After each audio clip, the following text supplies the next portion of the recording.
Most people are surprised to even hear an argument raised against political correctness because the core assumption is political correctness equals kindness, that it is about civility. I argue that it's not. The answers to poverty are globally available, but they are politically incorrect. It's very easy to view history and to see the aftermath of an evil man like Adolf Hitler, and to cavalierly, glibly say things like, I would never have gone along with it.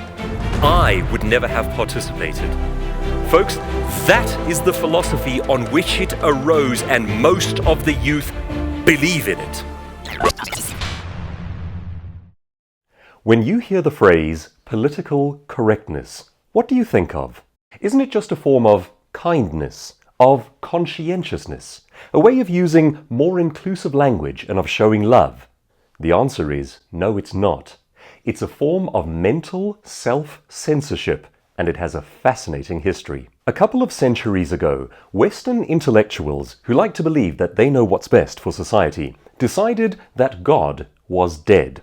The arguments from today's physics and molecular biology are pointing in the opposite direction, but that's a topic for another video. This left them with an interesting problem. In the absence of a God who assigns absolute moral values, how do you know what is right and wrong? How do you determine how a society should be ordered? How do you govern? How do you impose justice? How does anything work? They needed to fill that moral vacuum, and in stepped people like Rousseau and later Karl Marx, and they argued that the highest value should be equality. But it turns out that there are several problems with making equality the highest paramount value. Firstly, absolute equalness occurs nowhere in nature. It is not a default setting for living things. And that has an important consequence. It means that if you want to make everything equal, you have to do it by force. Now make no mistake, equality before the law is one of our highest ideals and one of our greatest achievements. Equality of human rights is a wonderful idea and a necessary one. But political correctness doesn't aim for those things. It aims for equality of outcomes.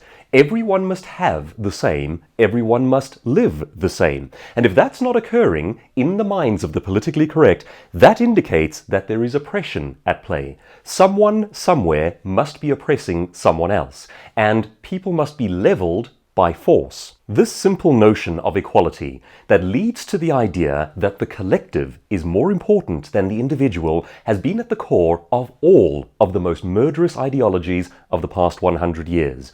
Nazism that said, we, the genetic race. Fascism, socialism, communism. Marxism is the collectivist idea that has racked up via genocide or starvation over 100 million bodies in the last century alone.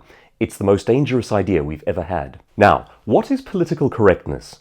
Well, the term itself was invented by Soviet propagandists, and that should tell us everything we need to know right there. Its invention had a point and a purpose. It was the language of self-censorship and self-policing in front of leftist ideals. It is not the language of individual rights. It is the language of equalness. It creates some groups who are victims and must be spoken well of, and other groups who are oppressors and must be pulled down. It does not look at individual merit or behavior, and that is the exact opposite of speaking the truth. That's why I say you can have political correctness or you can have the truth, but you can't have both. And so, if you believe in science, or logic, or freedom, or human rights, or free markets, or speaking the truth rather than bowing down before an emotional mob, if you are anti-groupthink, if you believe in the inherited traditions of the Western Judeo-Christian system, or if you've simply had enough of having your thoughts censored and your sense of humor questioned, then political correctness is the enemy. I reject it, and so should you. If we aim to preserve our hard-won civilization, then we must be able to identify the faults, flaws, and fallacies in politically correct ideology. We must be able to identify, debunk, and dismantle the dangerous ideas that have already done so much harm to our beautiful species. We must be able to actively articulate superior value systems. Let me ask you a question. Right now, could you do that? I'd like to help you to articulate the problems. It matters that you know how to address these issues and confront them where they creep across our civilization. Everything you find on this website is free to share and is designed to be easy to share. I'm Douglas Kruger, the author of Political Correctness Does More Harm Than Good. Welcome to Breaking Woke.